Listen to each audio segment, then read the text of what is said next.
Play sauce. Sauce? Yeah, SOS, sauce. I knew.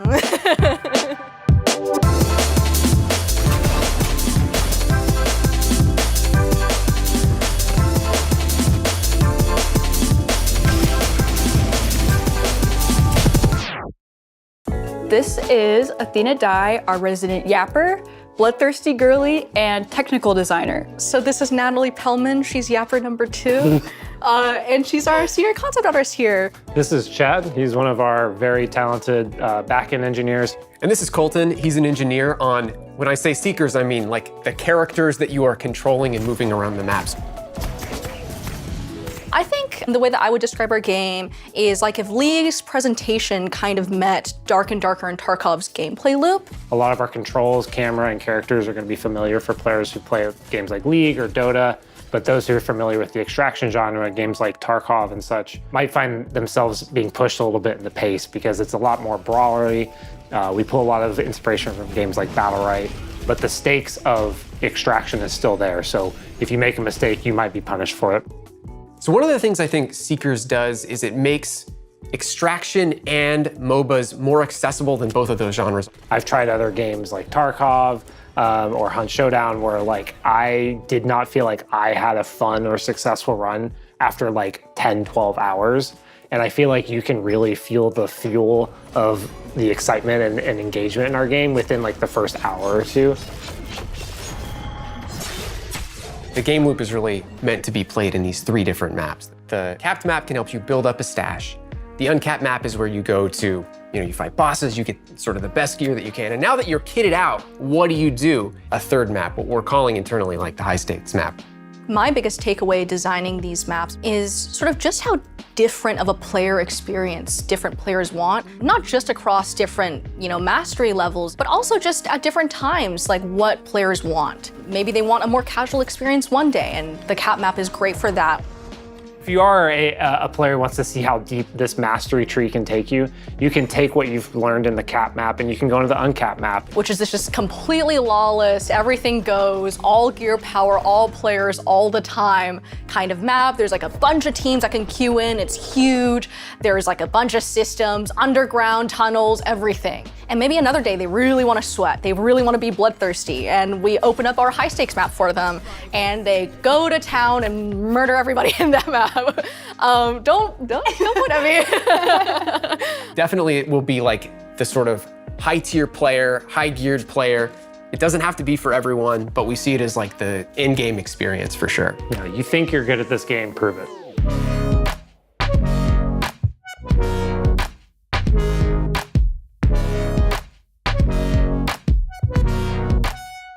I think as we've looked away from RPGs and MMOs and turned our gaze towards MOBAs and PvP games and other extraction games, that we've really started to shift a little bit the way that we've been making Seekers and designing Seekers.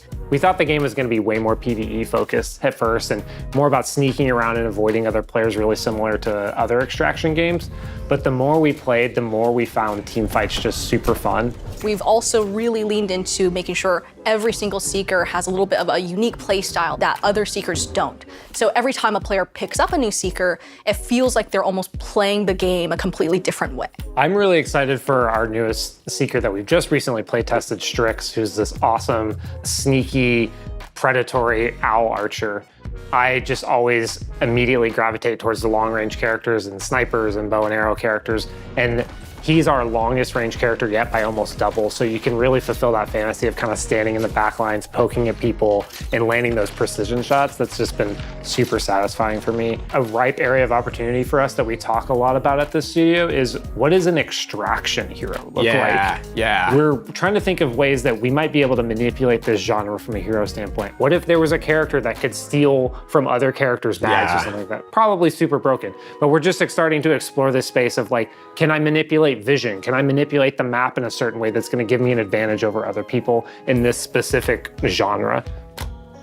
On the art side, while we're still working to flesh out our roster of characters, we're really excited about all the possible and potential Seekers that we can make, and something really important to us is to have Seekers of all shapes, sizes, colors, and overall have a very diverse, eclectic, and inclusive cast of characters that will hopefully appeal to a lot of different players. You know, we got little guys, pretty girls, big guys, big girls, and even some animals. So hopefully, you know, we'll have a Seeker that really resonates with you.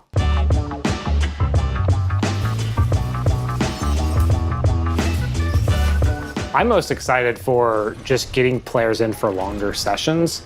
We have been doing limited tests so that we could be really focused on like one map or one new Seeker. And this will be an opportunity for us to open it up for longer and really see like what that full core loop is instead of being really focused on one thing that we're testing. I'm definitely a little nervous about going into closed beta. You know, it's more eyes on us, more people playing our game, but I'm also really excited because I love playtest nights. I always have fun playing with y'all, even when you kill me. So one thing I'm super excited about is that chance to really look into expanding the depth of our game. More Seekers, more maps, more everything. Sort of crafting out this meta with the players together.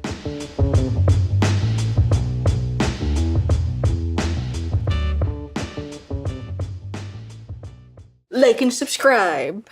Play our game. Seekers can kill us. Skyveil. Play Seekers. Peace out, gamers.